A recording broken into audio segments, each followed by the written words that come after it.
Welcome back to Highly Respected. I'm your host, Scott Greer, and today we're going to have another fantastic and incredible episode for you guys. So we're going to jump right into the episode.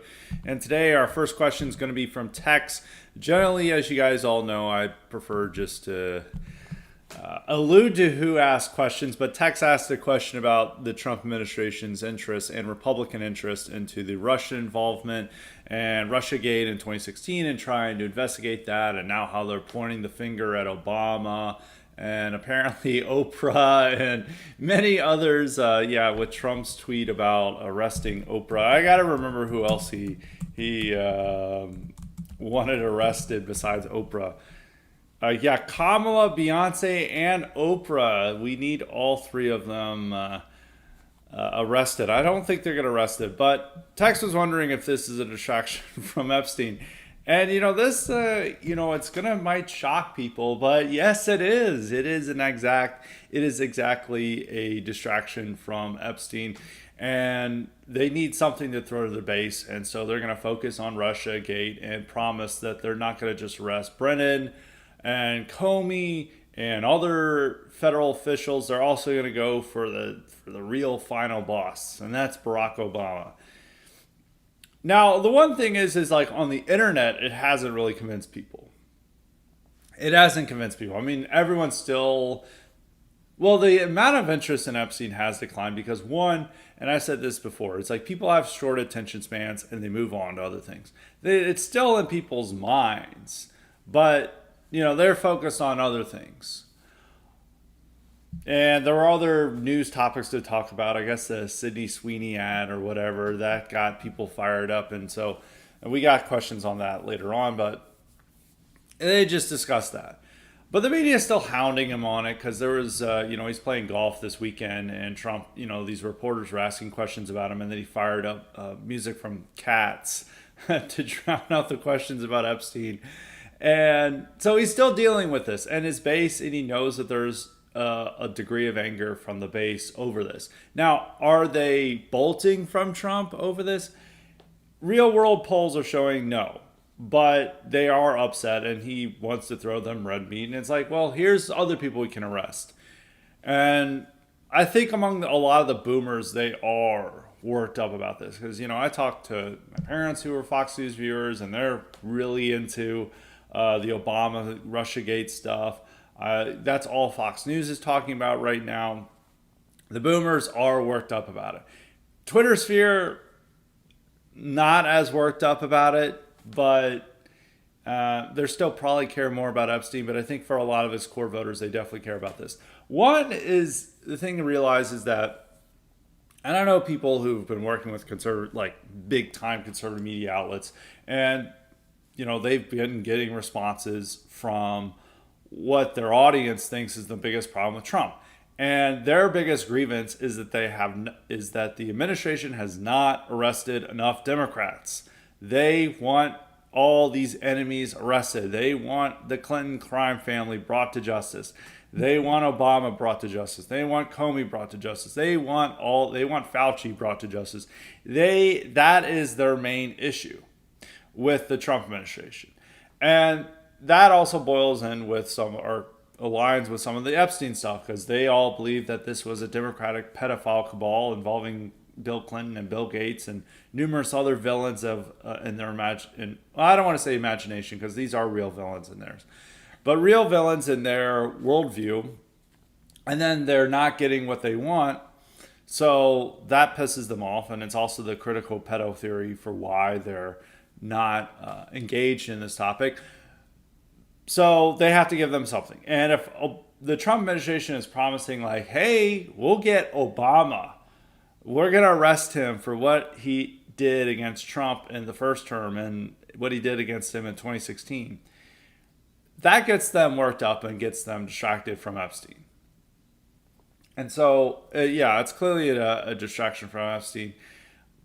The general public does not give a shit about this. It is totally for the conservative media consumer demographic, which a lot of what Trump is doing is for the conservative media consumer demographic, which is good because this is his most loyal base of support. It's good that, and generally it's reason why they're so intent on trying to do mass deportations and a lot of other things is to please this demographic. And their chief complaint is that they haven't arrested any Democrats. So they're going to promise to do something over Russiagate. And Russiagate was a huge story for conservatives back in the first term. I didn't really pay attention to it that much, even though I worked at a news outlet at the time. I never really got into these evolving dramas that always become big deals, whether it's Russiagate, the first impeachment. There's a couple of different examples. I mean, with Obama, there was like stuff like Benghazi. That there's this whole cast of characters you have to be informed of, and there's all these new plot twists and like figures that come up and are brought up, and you're instantly supposed to know who the hell this person is.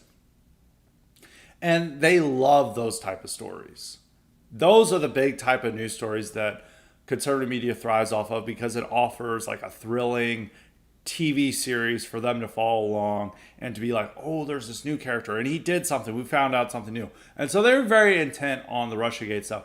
That was getting, in terms of traffic, those type of scandal, continuing serial scandal stories were some of the biggest content. It would have been like black on white crime, immigration, and that stuff. That was probably the biggest news stories for conservative media, and it is big with even liberal media, because they always have these new characters they bring along and advance and discuss. And you saw that a lot with the Trump investigations in the Biden administration. So there was that. In a lot of ways, I didn't feel that they were that important. I mean, the Russiagate stuff is important because it was the federal government trying to undermine a presidential campaign based on fake information, on false information. And I think it is right to seek justice on it and to seek answers and solutions on it, because we can't allow that to happen in a democracy, and we can't allow that to happen in the land of the free. So I think it's necessary for them to look into it. But the general public, I mean, this is stuff that happened 7 years ago. And it's the same, like, the public doesn't want to relitigate COVID, which is more recent. I always say this stuff, and generally some of the conservative audience isn't really on board with that, but they do not want a relitigation of COVID. DeSantis ran in 2023 on relitigating COVID. He eventually had to drop that message because even among Republicans, they weren't interested in relitigating COVID. They moved along. One is that there's guilt around. The guilt is widely shared among many different groups of people. I mean, even with DeSantis is like, oh, I've always been anti-vax. He's promoting the vax. Or, we were totally against these lockdowns. And he was in, he may have been ahead of other people on the lockdowns, but he was in that.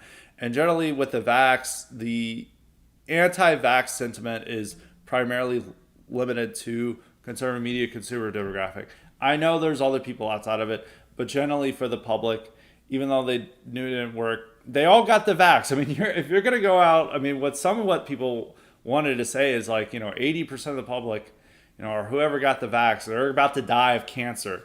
And, it's probably not the best political message to tell 80% of the public that they're about to die of these serious health illnesses. And all the people who were wanting to relitigate COVID literally thought everyone's going to die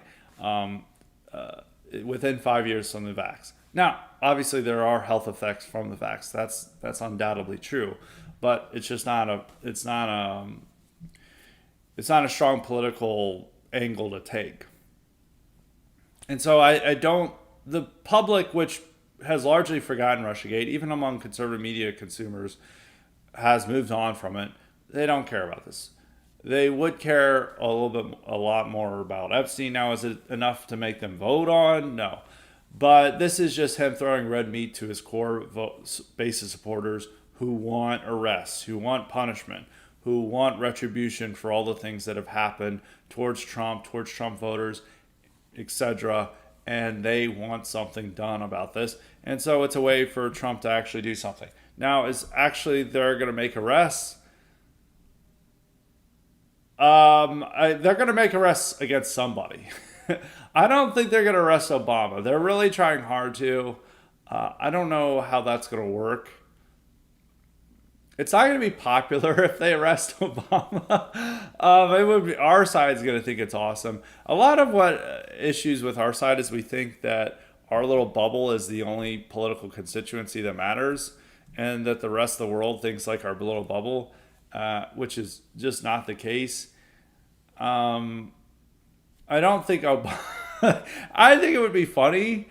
Probably not a good political decision. It's kind of like these talks they're doing with Ghislaine Maxwell, like in the reports of granting, they're allegedly granting limited immunity, which maybe she's just going to reveal crimes and they're not going to give her a pardon. She's still going to stay in jail, but she won't be impacted by what she says. I mean, that's a normal prosecution tool. So we'll see with that. If they give a pardon to Ghislaine to point the finger at Democrats, that is not going to go over well with the public. But they think it's going to go over well with their bubble of support. So you always do have to worry about that.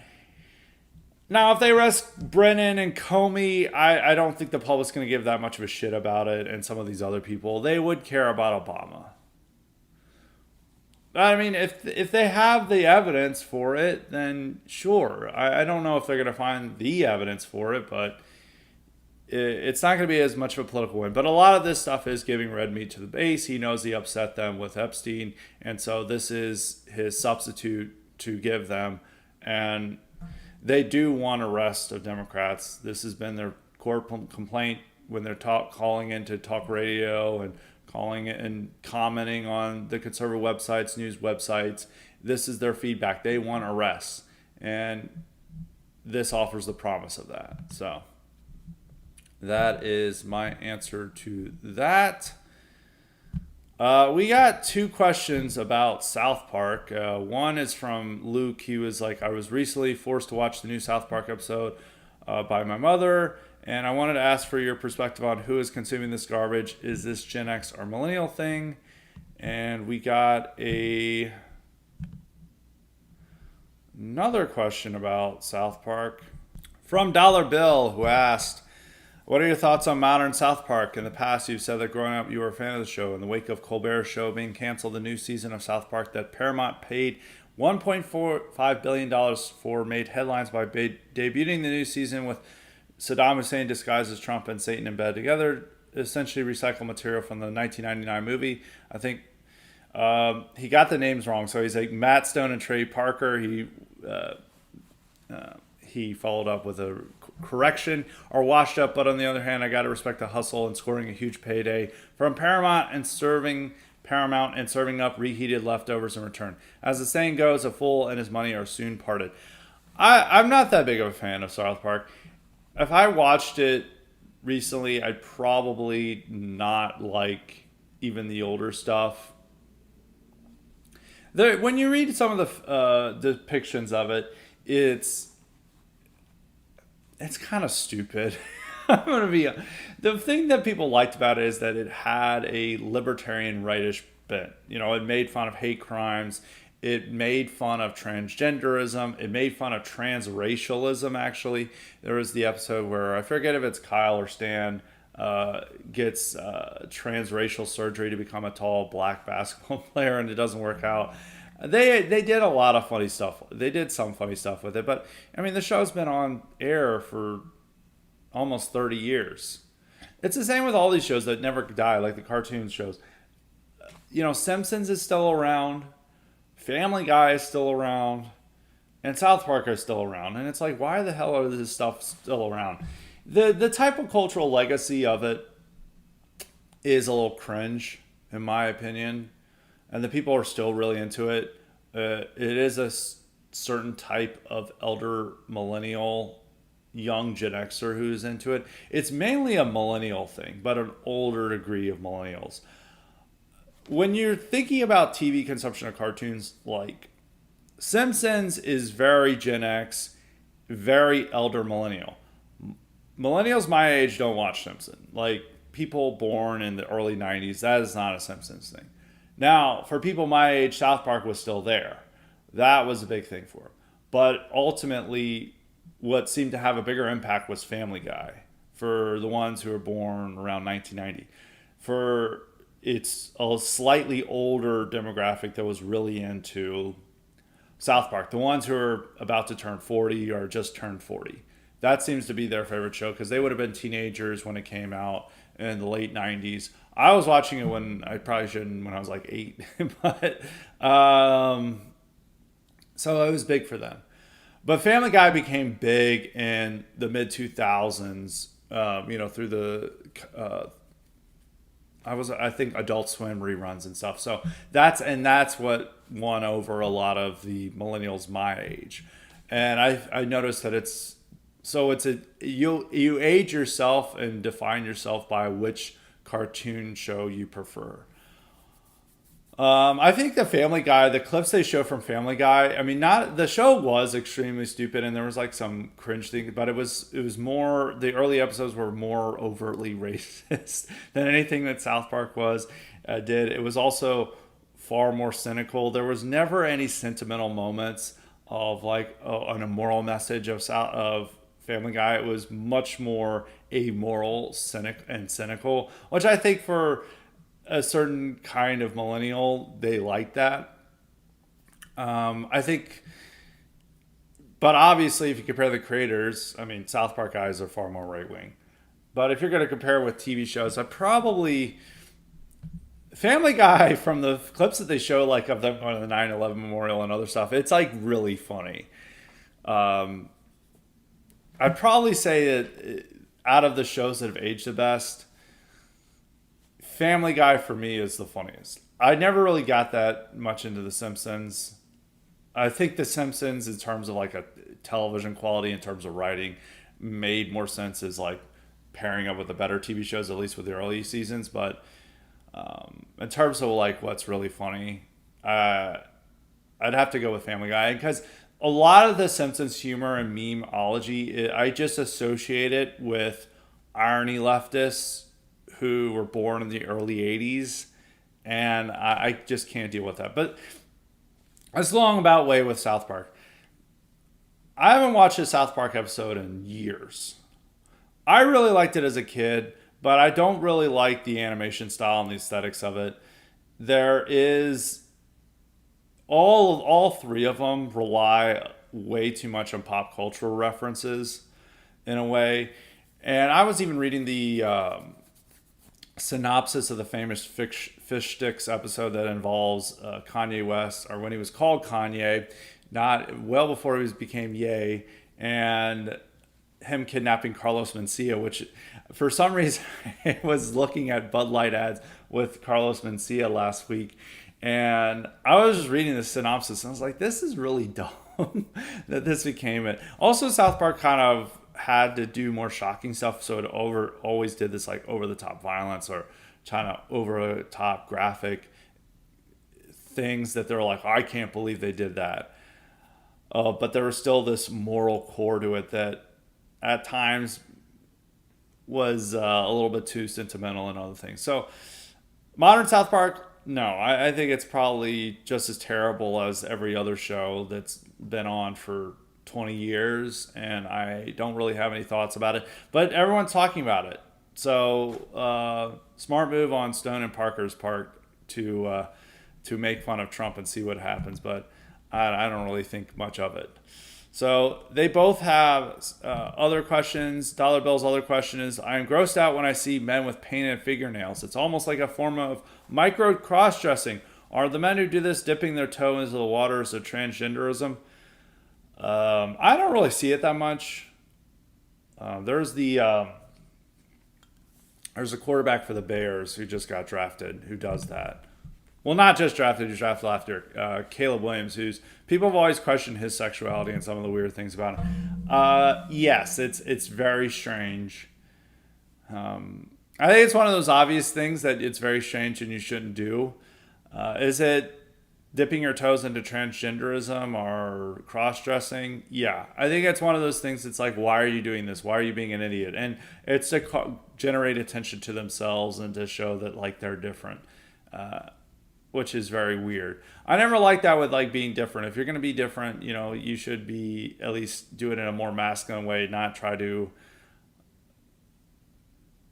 do more androgynous stuff and try to cross dress and gender bend. That's like the lamer way of being different. I mean, you shouldn't really do that in any way, but it at least should be, if you're going to be different, you at least should assert a more masculine identity with that. And painting your fingernails is not the way to do it.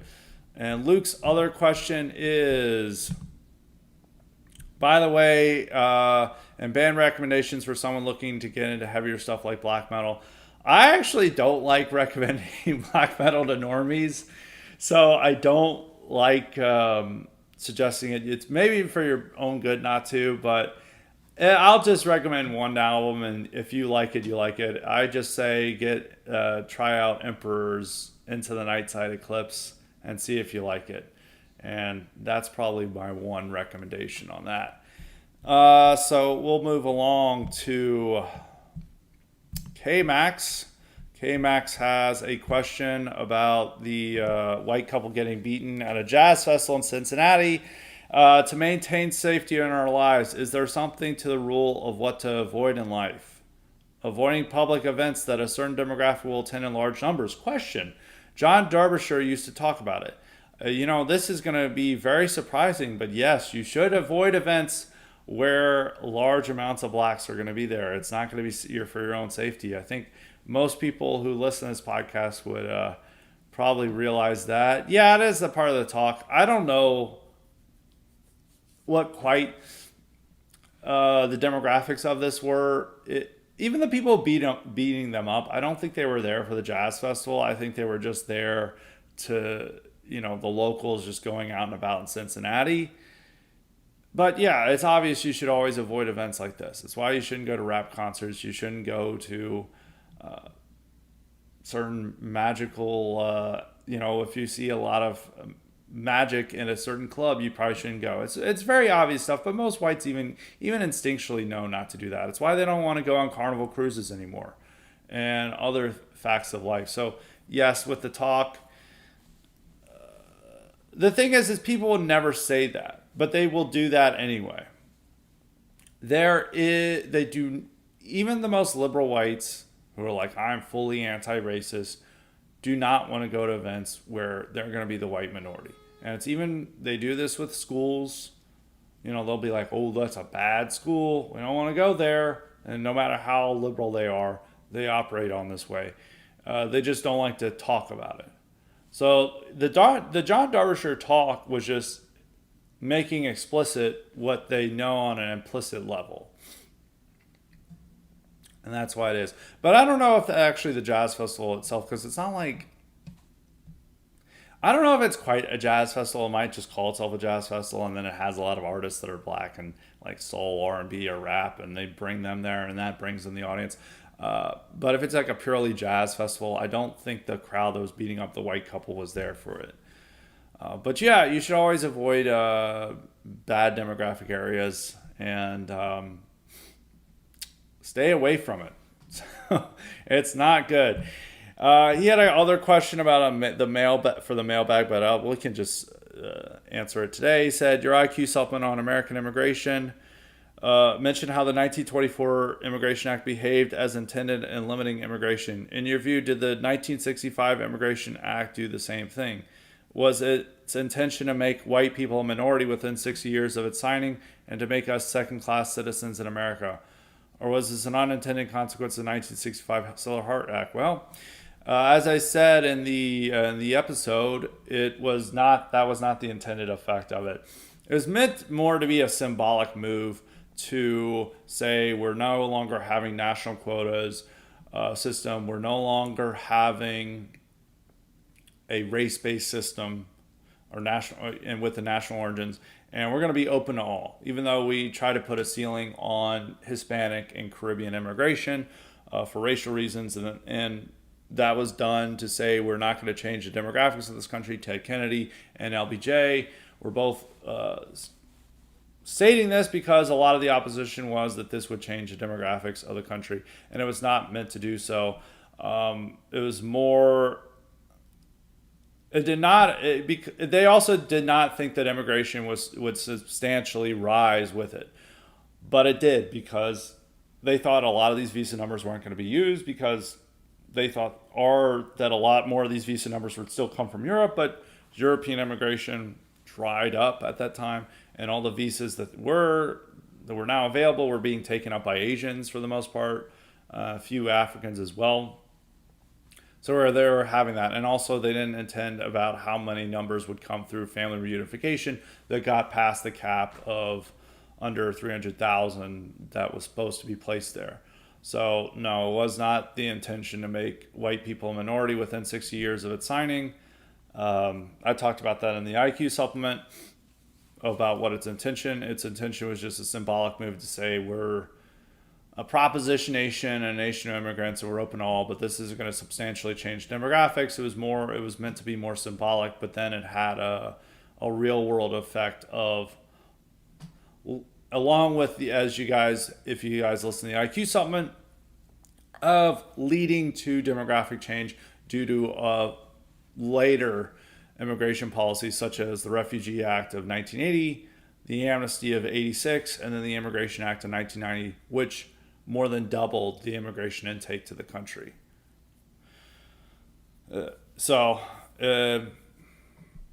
Yes, so that's it did not do it was not intended to change the country. And generally, if we had not done those three immigration acts or policies from 80 to 90, the demographic impact of 65 would have been much more moderate and more mild than it is. But those three things accelerated the impact that had been. 65 laid the groundwork, and then 80, Refugee Act of 80, the Amnesty, and the Immigration Act of 90 then exploded immigration and made it far worse. So that's my answer to that.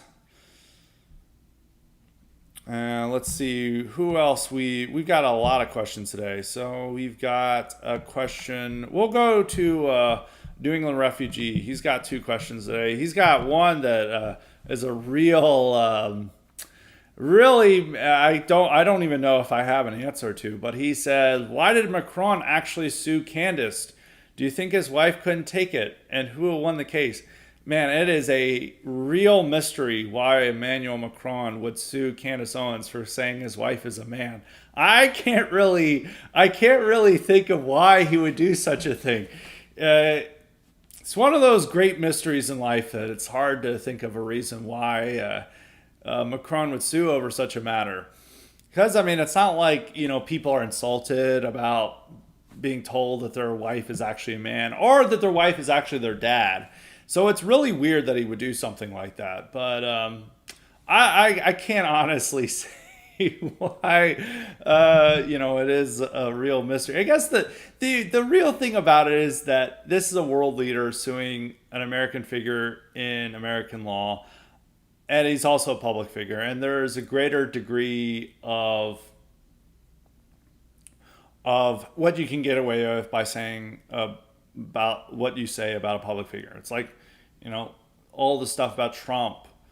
Trump is a president. And he is starting to sue people over this, but it's, unclear whether he'd win in court with this. But with Macron, the one thing that might save Candace is that she genuinely believes this. But they have to establish a standard of malice. Our libel laws are strict for good reason. Which, if you overtly lie about somebody, if you're like, oh, this guy is a pedophile, and he's like, I'm clearly not, and then you take that person to court, and you're clearly not a pedophile, you win. But it's better for us that we do have strict libel laws, because the entire right is wanting libel laws to be loosened up so they can sue over people calling them racist. Here's what would happen if they actually loosen libel laws, and I've said this all in the past. They would bankrupt conservative media. They would sue. This was definitely the case in the first Trump term. Like, AOC would sue people for calling her open borders, and she'd win the cases depending on where she sued.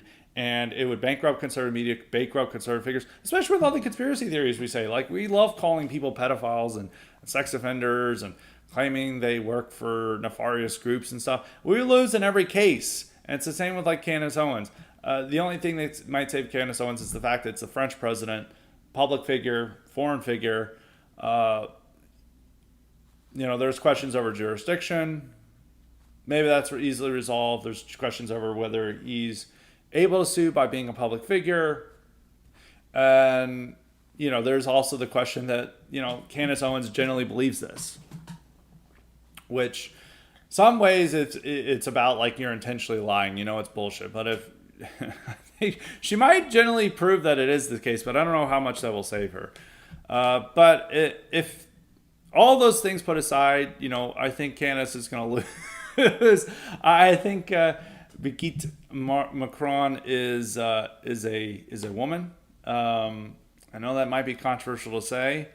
I don't think she is Macron's dad. So I think that's false information. So I think she will lose. But it became a big news story in France because it's like even the tabloids are like, oh, First Lady is a man. And so that stuff got to her. And obviously that stuff bothers someone. So it's a much bigger, I guess if you're asking like, you're thinking like, oh, this is like a minor news story. This didn't get over to France. This became a big news story in France. This was a big controversy and scandal in France, which I think makes it more likely that Macron did talk to Trump and Trump did talk to Candace Owens about this matter and saying it's pissing off the family. I mean, it obviously would piss off anyone. His second question is, please speak on Michael Savage in light of his recent passing. I thought his independent thoughts made him honorable. Well, he's still alive. I had to look up. I was like, I didn't know he died. And then I looked it up. He's apparently still alive, according to Wikipedia. And I haven't seen anything on Twitter, so I don't know where he's seen that he's alive. So great news. He is still alive. I don't think he's passed away, at least not into any other news sources. He's still alive. So, yeah, Savage is still there. No, I think he's good. He definitely was pre-Trump, before Trump. He's far better than a lot of other radio hosts. He's very bombastic and far more interesting than Rush Limbaugh. But he had a really vicious streak to him that a lot of ways crippled his career. He finally got a show. I think it was on MSNBC, but he went off the rails on that.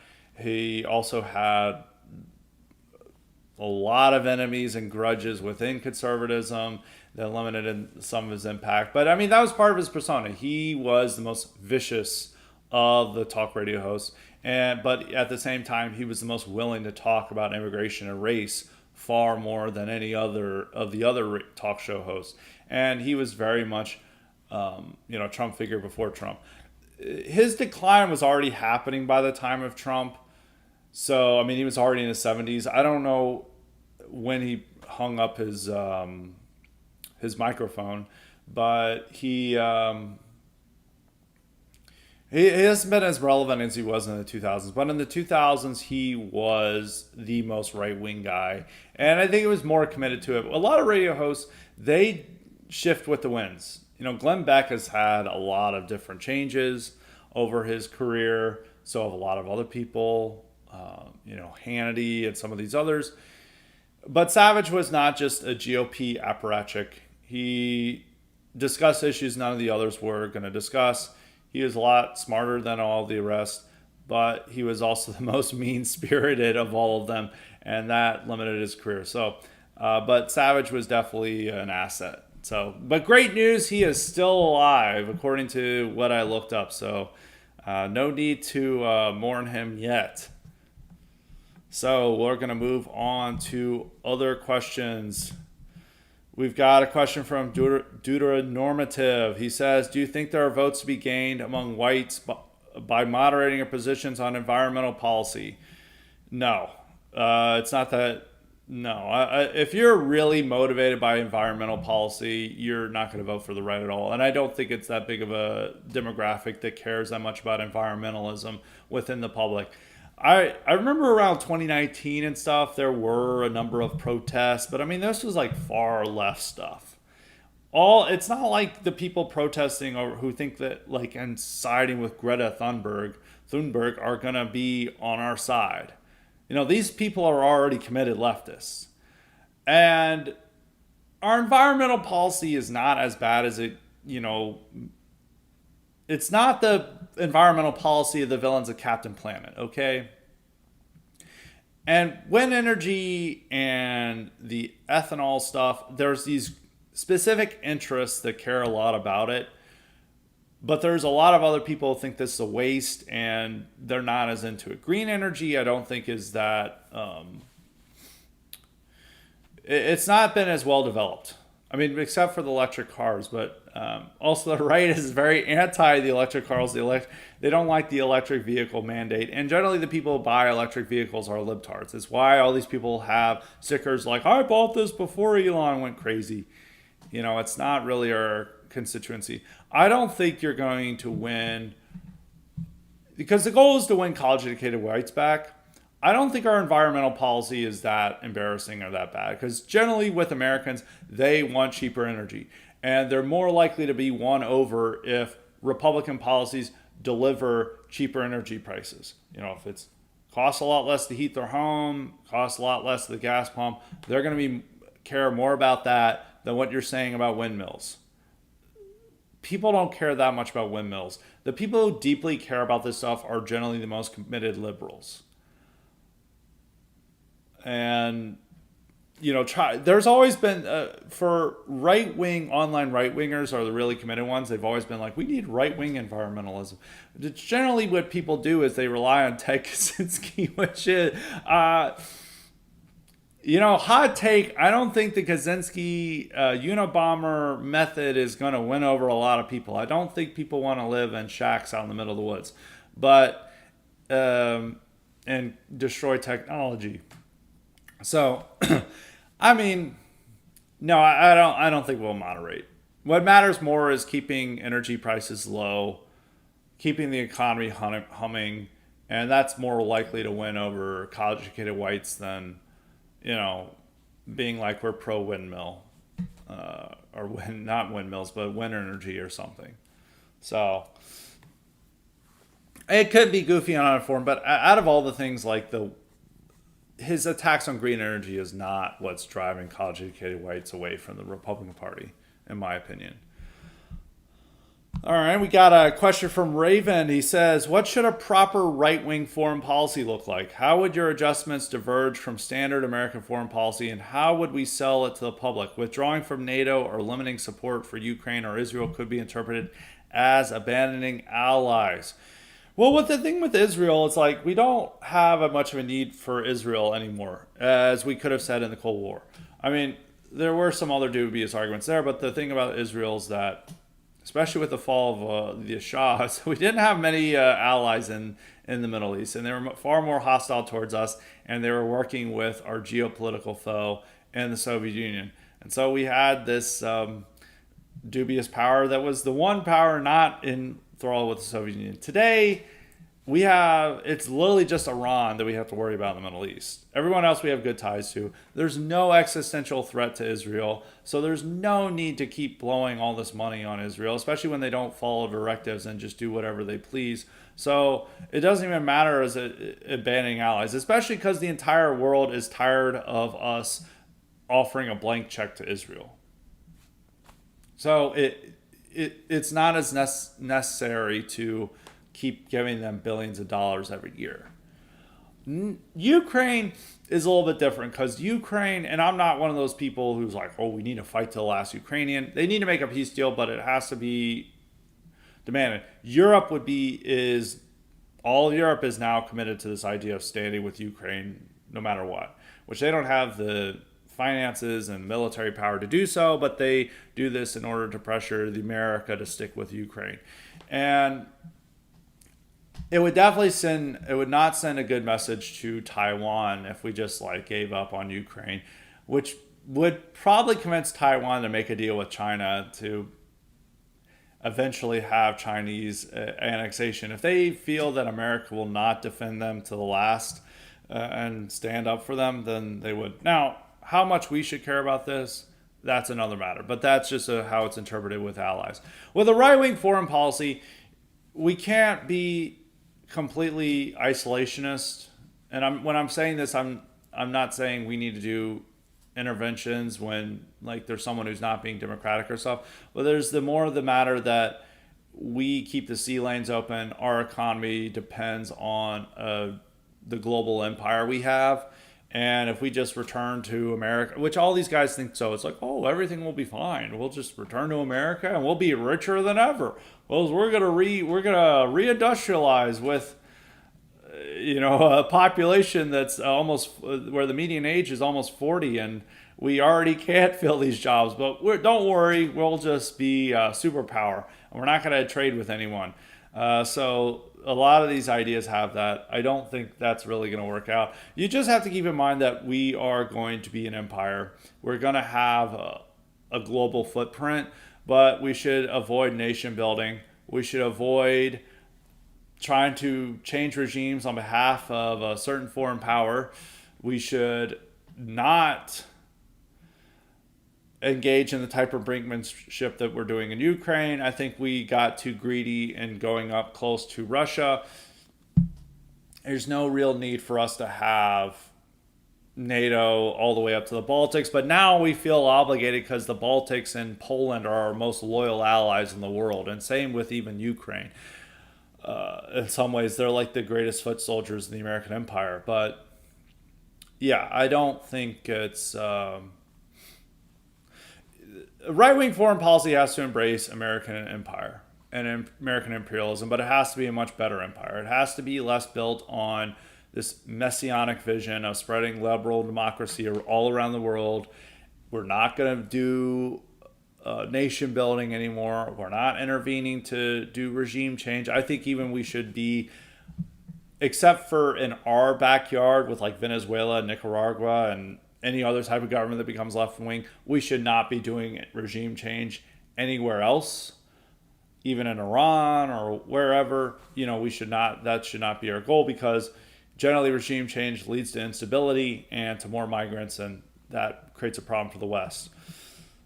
We should encourage Europe to take care of itself more, to spend more on defense and to build itself up and stop relying on us for everything. And I guess those are the gist of it. That's the gist of my ideas on foreign policy. We'll go with Armed Dan Joyer. He says, first question, if civic nationalism were implemented properly, would it in effect be white nationalism? Came up with this question while thinking about the old Steve Saylor and Jared Taylor debate. I probably have to read the articles again, but based on memory, Saylor seems to have a solution while Taylor less so. Well, no, Saylor... in those articles, Saylor argues that we want citizenism. And an implication of citizenism is that you're strongly defending the interests of Black Americans, which it's not quite to the extent that like Republicans, Saylor is like very racially aware. He realizes that like you're not going to improve their school performance and other things. He's realistic about that.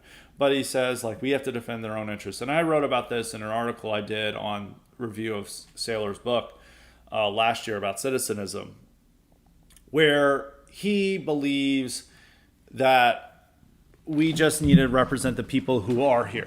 The problem is with that is we're only 57% white, and among the young, I think it's already less than 50% white. Even though there's debates over the arguments over whether it's truly under 50% white, if you go around the country, you'd be surprised we're still 57% white.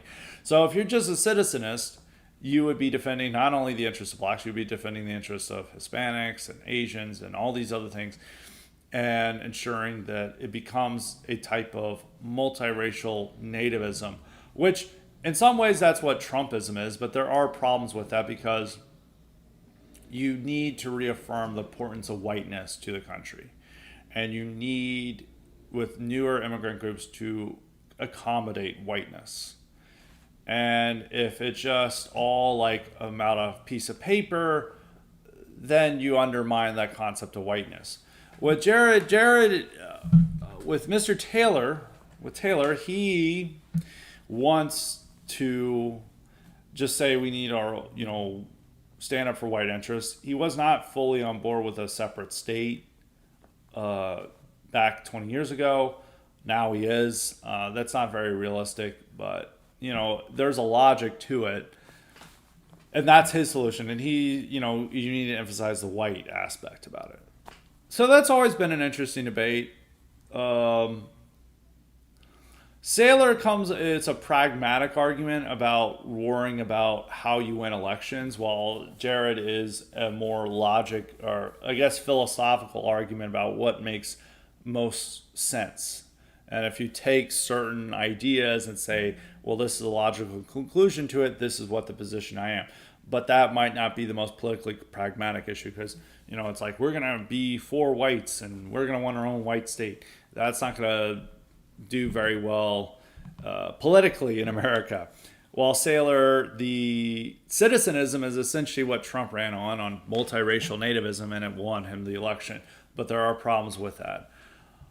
So I don't know if it's civic nationalism implemented properly now. No. If implemented properly it was implemented, in the 1950s, and it worked. It essentially was implicit. I don't like the term, using white nationalism, but yes, you could argue it was implicit white nationalism, because whiteness was at that core. We just didn't say it. But yes, it was implemented but then changes over time, the Civil Rights Revolution, the immigration policies, changes we made over the late 20th century, and then civic nationalism today is, if you deny whiteness at all, you are essentially standing up for a multiracial America. And there are problems with that. So I wouldn't fully agree with that. That would be implicit white nationalism and if implemented properly today. I mean, it's still with Saylor. Saylor is opposed to affirmative action, opposed to DI, opposed to supportive of immigration restriction, which is that if you're creating a political agenda, that's really all you can ask for. But it's more of a social and cultural understanding that you have to change, which it's harder to do with politics, of reaffirming the importance of whiteness to American identity. 2, his second question, where does the idea that white girls are more wild, promiscuous, do more drugs, etc. stem from? My guess is the type of white women that would date non-whites are generally that way. I don't know if I really think that's a stereotype. I guess there's probably these Indians and others who are resentful, who spread this idea that they're more wild, promiscuous, whatever. I guess it's more compared to the base trad immigrant woman from Latin America or Southeast Asia, where they're wholesome and trad and they're not promiscuous at all and whatever. I think it's more just these fantasies that people have of what they deal with in America versus what they deal with in apparently trad land. I don't think they're more wild or promiscuous or do more drugs than anyone else. And the average white girl isn't doing this stuff. So it's more just coming from resentful white guys who have trouble dating them, and resentful non-white guys. It actually comes from two different groups: white guys and non-white guys who struggle dealing with them, and then want and feel that the better, more trad woman is Asian or Hispanic. That would be my guess on that. Now moving on to pay-per-view. He's got 2 questions today. His first question is, what do you think of the very successful campaign for American Eagle with Sydney Sweeney and companies dropping the obese black women for a hot blonde? Seems like I might get into Hananianism with how well his take on her is aging. I do think this is the new way hot actors, actresses for now are going to stay clear of politics. Glenn Powell, etc. are example. He pointed to a Richard Hanania article from, I think it was 2 years ago, or maybe even, it was a year and a half ago, or nearly a year and a half ago, about, yes, Sydney Sweeney's boobs are anti-woke. I don't know if he would stand with us today, because he's all over the place. He's probably like, oh, actually, woke is awesome. But it is his take.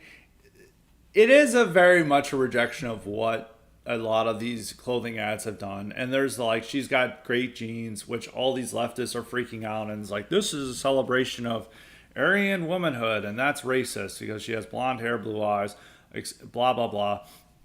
Everyone's talking about this online. It's generated countless numbers of news stories. So it's a successful marketing campaign. Yeah, that is if because it is normal ads. It's not just like the stuff we see online. I remember one time, I was watching, maybe it was like a football game or some type of normal TV show, television, and there was like an Old Navy ad, and there's all these fat women dancing, and I'm like, what is the appeal of this? So and it's very common. You can see this with like other ads that always highlight ugly normal people, or maybe not normal people, just ugly people, ugly fat people. And so having a hot blonde representing your genes, and it's playing up her sex appeal, and it's playing up, her great genes. I would say this is a rejection of woke, because what's really woke is the fat, multiracial cast that no one really wants to see, and now you have a hot blonde. And so that is showing woke's retreat. It wouldn't have allowed this type of ad. Well, I mean, there were still these type of ads, but it would have faced a lot more backlash in 2021 than it would today. But they know that Cindy Sweeney sells, and that's why she's in more of these ads. And it definitely demonstrates woke's retreat in public life, which I've always been saying, which people are, I got these posts like from people upset about my Aztec Batman take. They're like, you're an idiot.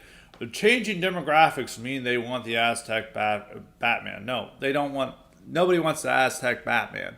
It's due to these creators that still insist on woke interpretations of popular media, and they don't do well with the public. Anytime that a woke movie comes out or a woke TV show, they always bomb. And it's going to be the same with anything else. But they still insist on that because that's the creators who are doing that. There is no demographic that is very eager for anti-white Batman. The Hispanics just want pure slop. They want Fast and Furious. They want big explosions. And even the show watching it is probably flying over their heads. So that's not really what they want. They want slop, which is still better than woke, but it's not exactly our ideal. I could even say that about the Sydney Sweeney ad, but it's whatever. It's much better than the dancing fat women of older clothing ads. Second question is, what do you think of the fallout for Pedro Pascal? Anxiety kicking in when he's around hot actresses. No serious Me Too backlash. As a guy, I'm thinking of getting that myself. I'm not sure what he means by the last thing. I'm not that familiar with it. I don't follow entertainment news that much. I know there's various things about Pedro Pascal. I mean, he's like in every movie now. And he's a libtard. And yeah, I guess he's like, oh, I'm just so anxious around women, blah, blah, blah. I guess it's weird, but I mean, it is funny that you can't be Me Too'd for, being anxious around women. It's usually that you're horny around them. So I don't know. It's I don't really have any thoughts about that. I have to be honest. Why would he get Me Too'd over that? I don't know if Me Too is canceled. That's one aspect about woke that I don't think it is. That's still as strong as it would have been for 5 years ago or so. So that's still a big part of our society and our structure of how it works. But outside of that, I don't really have any other thoughts on that matter.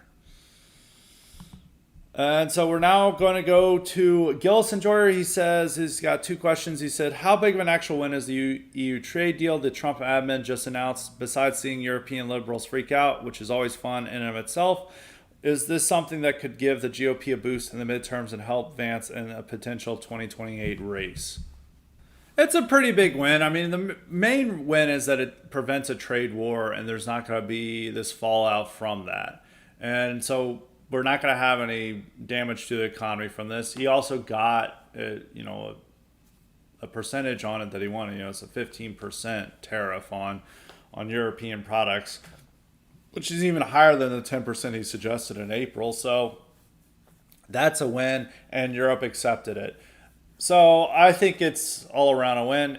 The main impact is that it prevents an economic decline that could hurt Trump in the midterms or Republicans in the midterms. We'll see how it works out in 2028.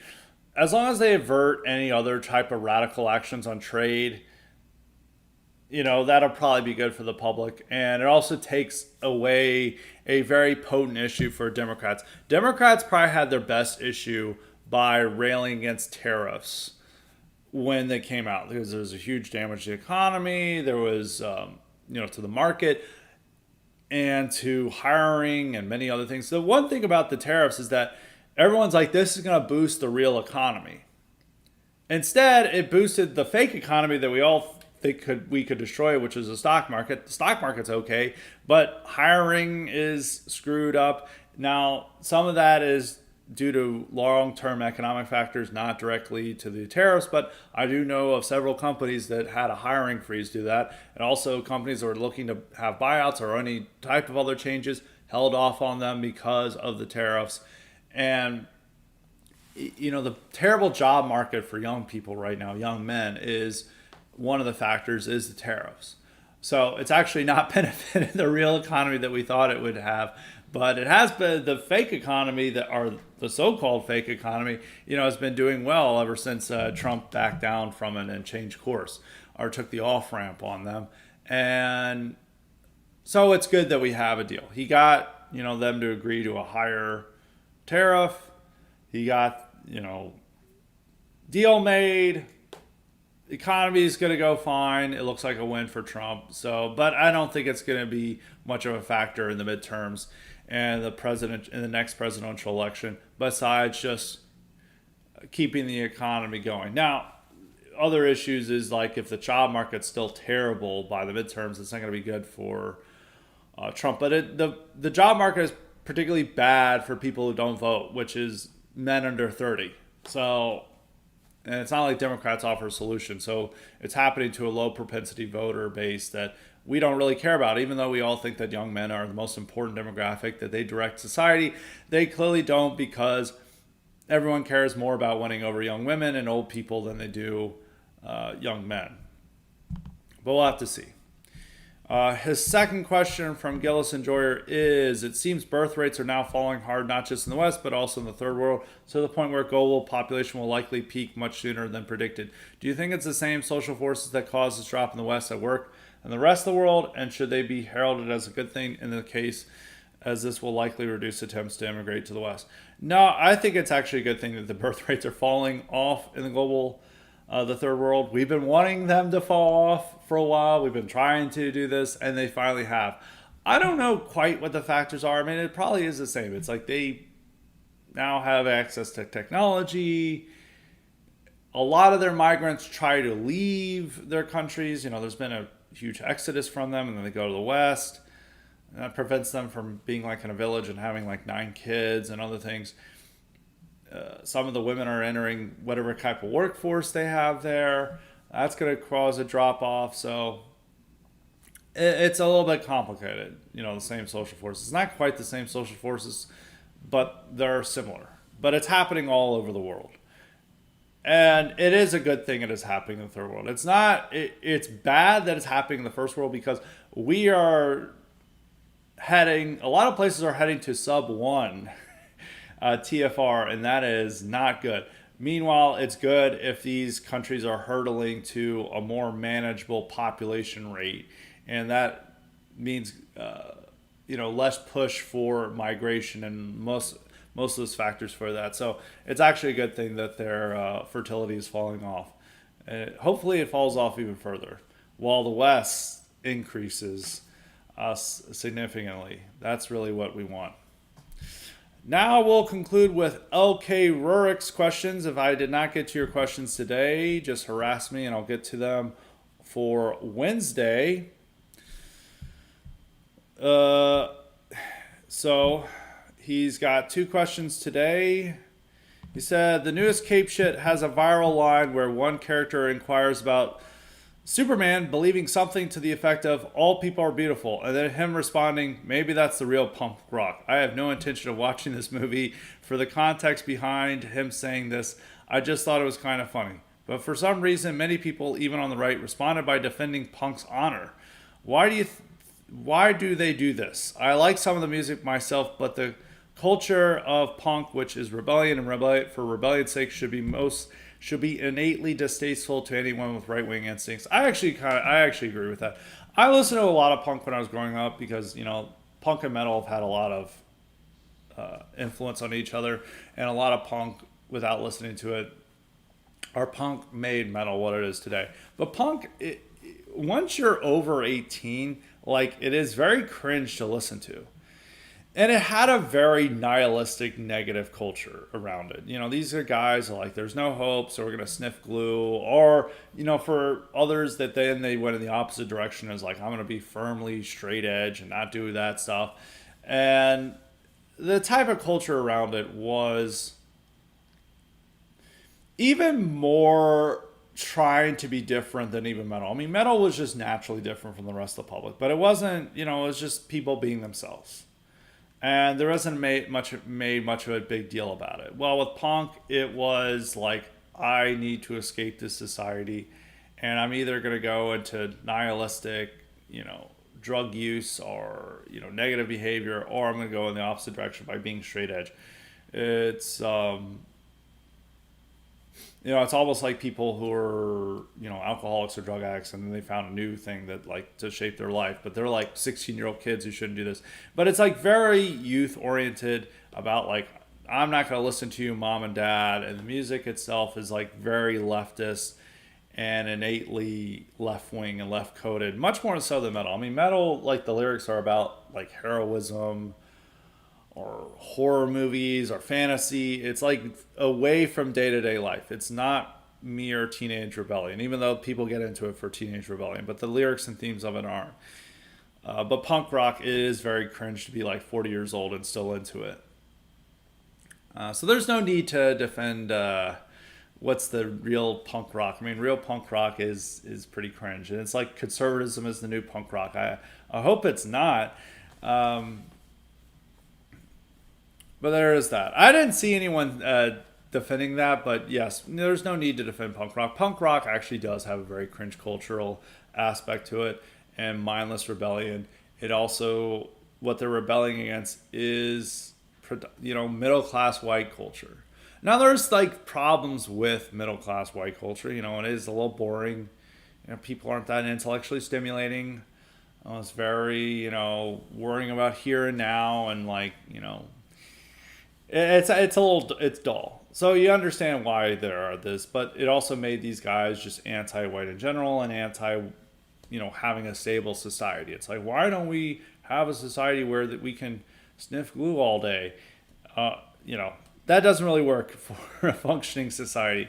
So I don't know. A lot of people from the right came from a punk scene or have the honor of punk or was into it, but I don't know. The music itself isn't very good. Listening to, as I said, it's very simplistic.